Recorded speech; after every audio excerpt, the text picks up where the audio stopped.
వాళ్ళ మనీ వాళ్ళు చేసేస్తారు. కార్నర్ మీటింగ్స్ అనే అలవాటు కమ్యూనిస్టులకి బీజేపీ వాళ్ళకి బాగుంటది. అవును.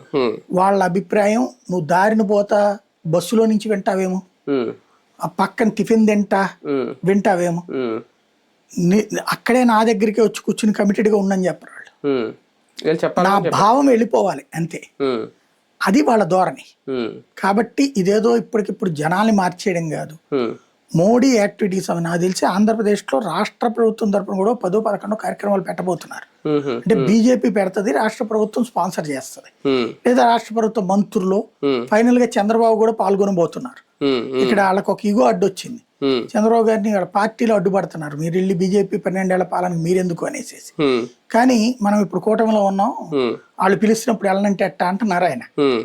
రాబోయేటటువంటి రోజుల్లో ఈయన డేట్ ఇవ్వాల్సిందే, వాళ్ళు మాట్లాడాల్సిందే.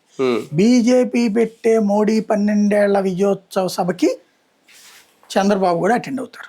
అంటే ఈయన కూటమిలో ఉన్నారు కాబట్టి. ఇదివరకు అయితే ఉండేవాళ్ళు అట్లా రారుగా పార్టీ మీటింగ్ కి.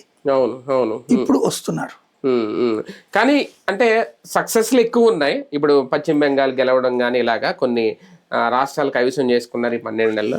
ఇవన్నీ మోడీ నిర్ణయాలు అవ్వచ్చు, లేదంటే భారతీయ జనతా పార్టీ క్రెడిట్ అవ్వచ్చు, ఏదేమైనా. కానీ అదే నేపథ్యంలో తిరుగుబాట్లు, ఇప్పుడు అన్నామలై లాంటి వాళ్ళు పార్టీని వదిలేస్తున్నారు. సొంతంగా ఆయన పార్టీ పెడతానని చెప్పారు, మరి పెడతారో లేదో తెలియదు. అంటే ఇటువంటి